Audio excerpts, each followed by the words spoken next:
From the Virginia Audio Collective at WTJU 91.1 FM and Brown College at the University of Virginia, this is Symposia.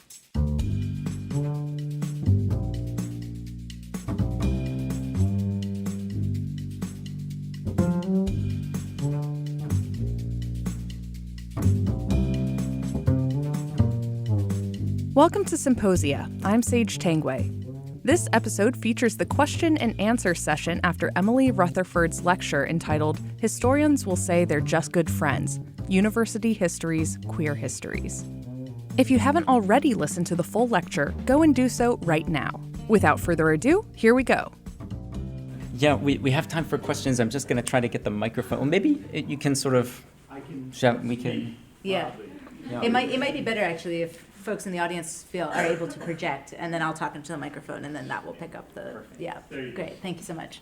I'm fascinated by the word spinster. Yeah. In this story, and the degree to it, what sort of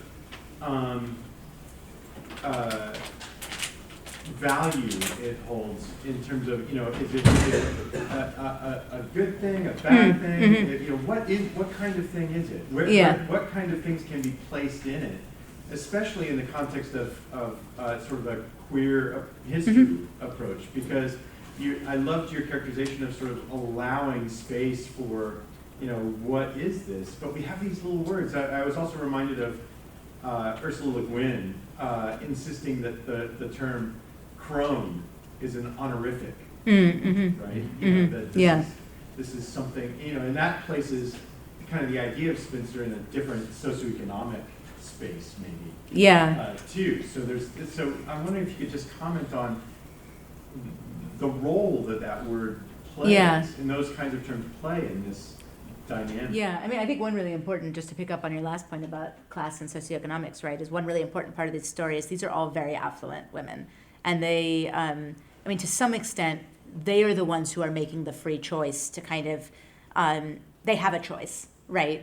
They don't have to get married to get financial support from a husband, and they also don't have to work, right? In fact, they basically, Sidgwick dies, but Fry and Rackstraw choose to leave paid employment in order to take up volunteer work because they have this family, inheritance that they get. So they have kind of more, if we're looking for sort of agency and choice and whatever, these are the women who have the choice in a way that many of their peers who, one really common discourse about the spinster in this period is that they're impoverished, that they're sort of ground down because they didn't luck out and find a husband, or maybe they were too brainy to find a husband. And so they have to work in a job that's going to be much lower paid than the kind of jobs men would have access to, and they're going to have this kind of miserable existence. And they have no choice but to have a roommate, right? Because they can't afford to live on their own. Most of the discourse in England in this period is going to be pretty, across this whole long period that I've talked about, is going to be pretty dismissive and snide about spinsters. That's not like a positive thing to be, and there isn't really a kind of there's some attempt to push back against that, but I don't know that there's really a successful kind of reclaiming of it as a positive way to be. But I think what we can see really by the tragedy with which Fry interprets her own life is how the wider culture by the 1950s, right, doesn't allow this possibility for her to conceive of her life as positive, successful. She's done all of these incredible things. I cannot emphasize what an accomplished, famous, senior, powerful person she is by the end of her life. But she's evaluating her own life, and she's like, well, I didn't get married and have kids, and that's what mattered. And she's like, it really sucks to be a single woman. Society ostracizes you. There isn't a natural space for you to fit in. And in the book, I argue that that's really reflects how much society has changed by the 1950s to sort of have this kind of nuclear family ideal be paramount and to be kind of marginalizing people who don't fit into that. You said you argued that we should take the just out of the statement, historians say they were just good friends. But I feel like the meme especially is a very organic response to current students' experiences of watching very obvious and even just literal queer relationships being erased in these classes, especially in higher education. And I was wondering, if you want the just taken out because of these more complex relationships, how would you continue to express that frustration and continue building towards a more queer, inclusive historical record when it comes to what people are learning in school? Yeah, that's a great question. Thank you. So this person asked about, if I'm trying to complicate the picture, right? I mean, tell me if you think this is an accurate characterization, but if I'm trying to complicate the picture and tell us to take the just out of just good friends, how would I respond to the kind of political or activist project that the meme is about, right? Which is responding to the erasure of queerness in the past and trying to make space for queer readings of the past. Is that fair? So I think one of the things is the meme is funny. It can be funny. It can be charming, right? It can be something that people relate to and connect with, and that's great. If we see that and it resonates with us, and it prompts us to learn more about queer history, or it just prompts us to be I relate to that. That's great. I think what I'd want us to do, or what I ask my students to do, is to think about the systems of gender and sexuality that people in the past were using to make sense of what to us seemed to be dissonant or queer, right? Kinds of intimacy or desire or sex or whatever it might be. And what we might find when we do that, that's doing queer history, right? And what we might find when we do that is that it's not just a question of revealing the obvious queerness that a homophobic person has erased, right? But it might be a question of understanding, well, how did people in this cultural context think about gender, right? Did they have more than two gender categories? Did they have forms of, what we might call romantic friendship that were sort of socially, acceptable, that even though they seem queer to us today, right? And what that tells us is not only, okay, well, people had different ways of expressing desire and intimacy and whatever in the past, but sometimes those forms of desire and intimacy were normative, right? They weren't marginalized, and therefore they kind of weren't like queer relationships today, right? If that society is saying, well, the desirable way to be is you're a sort of knight in the Crusades and you have your sworn brother who's your, buddy that you die for, right? And that's celebrated, right? That's actually not the same thing as, let's say I'm sort of walking down, the street holding hands with my partner and someone shouts a slur at me, right? Those aren't the same thing, because they're not happening in the same cultural context and they're not sort of treated as normative or not normative in the same way, right? So I think that's, as a historian, that's what I want to do, is to kind of immerse us in those contexts and try to understand those systems and structures. But that doesn't mean that we can't emotionally connect with something that seems meaningful to us because we relate to it, right? Those things can both be true. And also we can, one can say to one's professors, look, I don't think you're engaging with the queer history field, or I don't think you've thought expansively enough about what the possibilities for gender and sexuality are in this context, right? I was also struck by the way that you said, take the just out of just good friends, because that reminds me of current ways of current sort of messaging that the aromantic and asexual community want to understand relationships. Is that having a just good friends makes that sort of implies that friendships are inherently inferior to romantic or sexual relationships, and removing that just would mean that friendships can be, yes, just quite as fulfilling, intimate, whatever, as romantic and sexual relationships. And of course, there would be many people historically, as in the present day, who don't desire romantic or sexual relationships. This doesn't really have a question. It's just something that you reminded me of. Yeah, great. I mean, I will summarize that for the microphone, as I understand is now my role to do, and also respond quickly to. So the comment was about how taking the just out of just good friends might sort of be a helpful tool for thinking about asexuality today, and thinking about, not privileging romantic or sexual relationships at the expense of other kinds of intimacy or sort of connection with other people. And I think that's a great example of a way that, we can still preserve historical specificity while using the past as a tool to inform how we think about our categories and our relationships in the present, right? So that's, it's a really helpful contribution. So in your in your work, you're looking at privileged women who had the lives that you just described. Very interesting. Thank you very much. But what about the British laws that prosecuted homosexual acts and that were pursued at least through the 1950s with prosecutions? Did they affect women who might have been caught in the relationships the same as they did men? Have you done anything in parallel to what you focused on? Yeah. Okay, so the question was about the legal status of same-sex sex in Britain in this period.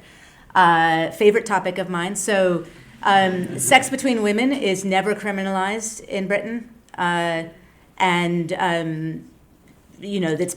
There's a very brief debate in the 1920s about whether it should be criminalized. That doesn't really get anywhere. It sort of flies under the radar, and that's because, this is like my undergraduate lecture about sodomy law, which is a thing that I do. That's because English criminal law conceives of sexual offenses basically as, sorry, I have to get anatomical, as involving a penis, right? So sex between men was very consistently criminalized in all of the territories of the British Isles, and didn't reach, sex law relating to male same-sex sex didn't reach legal parity with sex law pertaining to opposite sex until I think about the year 2000. So there was a sort of really gradual process of first lessening the criminal penalties for the prosecution of men who had sex with men, and then sort of fully decriminalizing that and equaling how things like, for example, rape are treated with relationship to opposite sex in English law and law of the other 4 nations of the British Isles.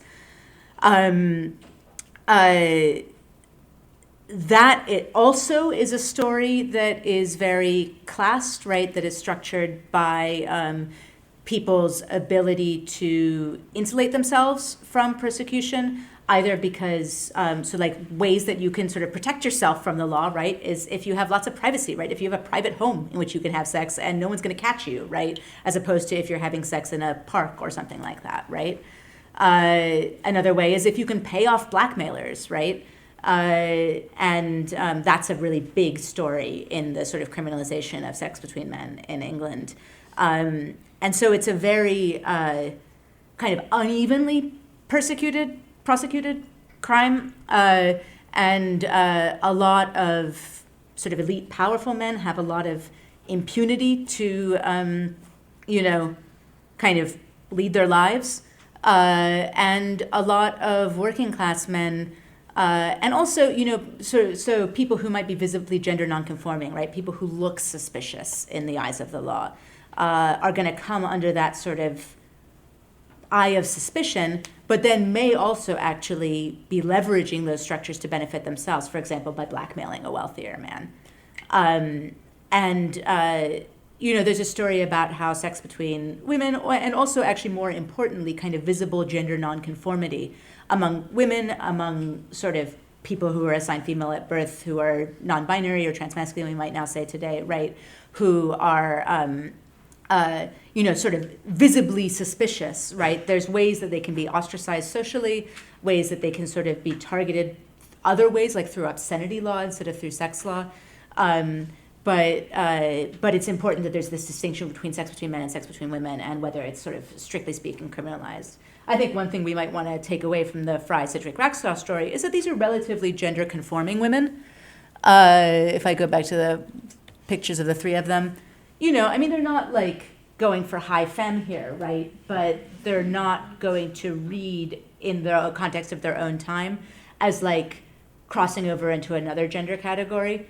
And that's part of why they're kind of able to live their lives in the way that they are. The class element is really important, but so is the fact that they're not sort of visibly standing out as suspicious. So this talk in your work is a retrospective of 100 years ago, Yeah. queer history. What do you think queer historians 100 years from now are going to look back and see about the present day that maybe we're not paying attention to? So the question was, what would historians 100 years from now look back and see about queer history, like the queer history that's happening now in the present? I don't usually like to pronounce in the present day, but you asked that question in an interesting way that lets me put my historian hat on. And I'm not the only person to say this, and you guys might have noticed this too, but one of the things that I think is really happening now and has been happening for the last 20 years or so is that the relationship, how we think about the relationship between gender and sexuality is changing. So for most of the period, I would suggest, between about 1930 and maybe like 1990 or 2000, the main categories that people used to make sense of sexual and gender diversity were heterosexuality and homosexuality, right? Or sort of gay and lesbian, if we want to think about the homosexuality side, right? And the categories gay and lesbian in the 20th century could contain a lot of gender diversity. And there were a lot of, like, you could be a lesbian and be a lot of genders. You could be a gay man and be a lot of genders. And the people who wrote that history in the second half of the 20th century, they often would sort of look at gender diversity and say, well, this is a story about homosexuality, this is a story about queerness, because they were using those categories of like starting from the point of sexual orientation. And now actually certainly we're sort of undoing some of that. And in my academic field, trans history is like way on the rise. And we're sort of going back over and do some of that work and reinterpreting it through a trans lens and saying, hey, well, is what's important here really sexual orientation, or is it maybe kind of transness or gender crossing or gender diversity? But my guess, I mean, who knows, you can sort of do a seance with me in 100 years and see, but like, I would imagine that one of the things that people might take away when they take stock of our period is maybe about the ascendancy of kind of gender diversity and gender crossing as the primary way of thinking about gender and sexual diversity.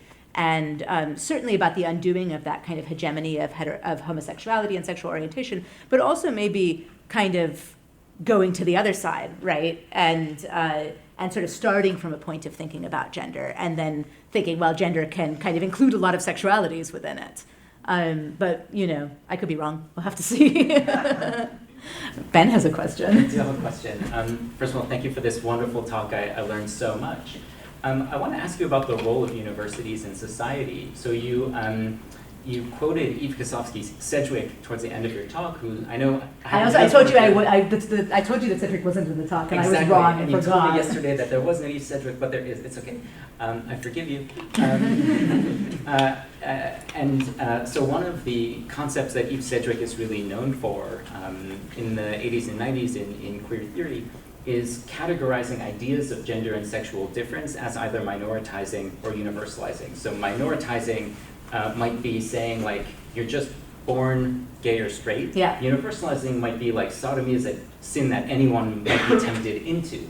So, but in the third moral that you offered us, I was struck that you kind of offered us a minoritizing view of the role of universities in society. That universities are places where people who don't fit in other ways, based on their nature, will go. And I see this in the Renaissance and the early modern period that I study, where, where do you go if you don't want to get married and have kids? You can just go into the church like every, younger son, and you don't have to sort of deal with that. But I'm wondering if there's also a universalizing interpretation of what universities do in society, that these are also spaces where we work out the kind of concepts and ideas that then get disseminated into society more widely. And I think Jyington Simmons' work is almost one of the kind of foremost examples that comes to mind. So as a historian, how do you juggle these two competing interpretations of what universities do in society? And do you think the role of universities has changed over time? Because the way that they live as kind of resident faculty is different from today. I'm going to hope that the microphone picked that up because I don't think I can summarize it. But I'll sort of say two things in response to that. One is about the specificity of this time period in this national context. So in this period in Britain, about 2% of the 18 to 25 age cohort goes to university. So that's much lower than it is in the US in the same period, and it's much lower than it is in either Britain or the US today, where in both cases about half the population goes to university, right? So in this moment, this is really a minority, right? It's a very narrow set of people. It's not necessarily a very elite set of people. It relates to the fact that in this time you didn't really need a degree to pursue a lot of professional careers. It was sort of not an obvious kind of step in a life path for most people, and especially for most women, but even for most men. So in this period, this is a very tiny group of people, and a very non-normative life experience. And so I wouldn't want to simplistically equate this thing with universities today, because they're not the same space, right? And they don't have the same role in society. That being said, I think one of the things that's really interesting is the relationship of university to the life cycle and sort of senses of time and one's kind of chronological relationship to the university. Because in my work, I look at faculty, students, administrators. I look at donors, some of whom themselves went to university and some of them didn't. Politicians, some of them who went to university and some of them didn't. Members of the media who talk about higher education, right? So all of those people have different kind of chronological relationships to the university. Some of them have cycled through it, right? They went to college, they got a degree, they left, they go on to the rest of their life, and the university is a memory for them. And it may have played a formative role in their young adulthood. Some of them stay, right? And they make lives in higher education. And those are the ones who it might be, they're sort of pursuing this alternative life path, especially these women, right, outside of marriage and reproduction. And then, there are some of the people who have a really, influential role in universities, either because maybe they fund one, or they make policy around them, or they create controversies in the media around them, right? Who maybe didn't go to college themselves and they don't have that personal experience. And so, there's all these sort of different senses of time in terms of what your relationship to the institution is, whether it's brief or whether it's extended. And I think that speaks to the minoritizing, universalizing point, right? That for some of my historical actors, it's their whole world, and for some of them, it's a brief but formative moment in their lives. And that's, true for all of us in this room too, right? For some of us, it's our whole lives. Certainly that's me. And for some of us, right, we're gonna, it's a way stage on the way to something else. I think we have time for one last question. Just as a reminder, Brown College folks and guests, we're going to convene after for a reception at Jim's house on the hill. For my class, you'll have the engagements experience where there's food and activities out on the lawn in Old Cabell. Yes. So I wanted to Yes. I wanted to continue on your point of calling the women's residential colleges families. Yeah. And ask you kind of about the concept of a Wellesley marriage or a Boston marriage, as is rather across the pond. Yeah. What are the social implications of society recognizing the partnership between two academic women as kind of, whether in seriousness or in just equivalent to the heterosexual partnership? Yeah, so the question was about what in the U.S. has been called Boston marriages. So basically partnerships like Fry's and Sidgwick's, and what kind of, how society would have responded to such couples. And again, I think that the key there partly, that is a legible social category, right? That's something that, people kind of would have processed and understood. And I think we can see that in the ways that people respond to Fry after Sidgwick dies, right? All these people write letters of condolence to Fry. They say, I'm so sorry for your loss. We all know what she meant to you. You must be devastated, this kind of thing, right? And, Fry's even writing to her mother saying, I'm kind of like a war widow. So this is relatively legible. And it doesn't have to be that people are saying, oh, well, people don't have to be using the language of marriage. They don't have to be sort of explicitly in so many words saying, well, this is exactly like if you had a husband and wife, and isn't it a shame that the state doesn't recognize your relationship? But, they don't have to quite be articulating it in that way for them to see, well, this is really significant, and this is a category that can exist, right? Two women who are in some kind of committed partnership with each other. And I think that part of the key to that, and this relates to the other point about kind of the law and whatever, right?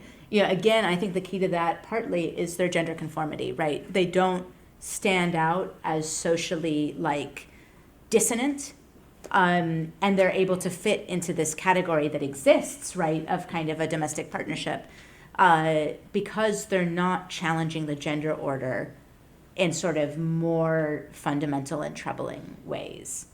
And my sense of this sort of early 20th century period, and this also speaks to the point about, the relationship between gender and sexuality. My account of this early 20th century period would be that in general, gender deviance is more troubling to society than sexual deviance. And it's also partly that, like, in most cases, the sources won't tell us whether women in these kinds of partnerships were sexually, physically intimate. I don't think that's a very interesting question, or it's not a question that I'm particularly interested in my own research, because it's like, I don't know, it doesn't help me to understand the ways that they were important to each other.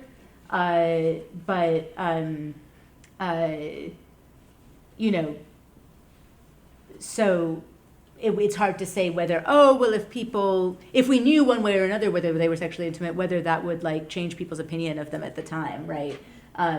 I think probably most people at the time are not thinking about them in those terms, though there are some exceptions to that rule where we know that a couple was sexually intimate and people didn't really care. But I think we want to, in general, sorry, this is really long. I think we want to, in general, kind of suspend I think there's a tendency in the present to imagine that people in the past always had really benighted and prejudiced views, and that we're so much more enlightened now, and we're so much more like tolerant and accepting and inclusive of, sort of queer and trans people or whatever it might be. And actually, a lot of time in the past, at least in like 19th and 20th century Britain, I mean, I can't speak to all times and places, but in what I study, right, a lot of the times people didn't really care, and there's tons of historians have documented that, XYZ man in England in 1950, like, brings his boyfriend over for Sunday dinner every week, and people and his family are like, great, it's Jim's friend, and like, that doesn't, and that doesn't mean that they're belittling Jim's relationship with his friend, right? That doesn't mean that if they know that Jim and his friend are sleeping together, right? And they're saying they don't care, the parents, right? They're saying Jim's friend is welcome at Sunday dinner, right? And in some ways, that's the most common kind of way that queerness figures in like ordinary British life, is that it's not typologized as such. I mean, ordinary British life in the past, right? It's not typologized as such, but it's also not usually sort of fixated with this like persecuting gaze at the state and stamped out. Obviously, there are moments when that does come up, but it's, we don't hear about the cases where it doesn't come up. And I think I'm rambling, but I'll leave you with that sense of complexity, and we can talk more about it at the reception. Please join me in thanking Dr. Rutherford.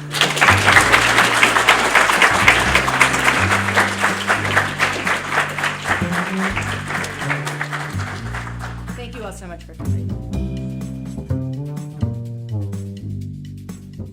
Dr. Emily Rutherford is the Brock Jr. Research Fellow in History at Corpus Christi College in Oxford. Listeners can learn more about their work at emilymrutherford.com. Symposia is a production of the Virginia Audio Collective at WTJU 91.1 FM and of Brown Residential College at the University of Virginia. Subscribe wherever you get your podcasts.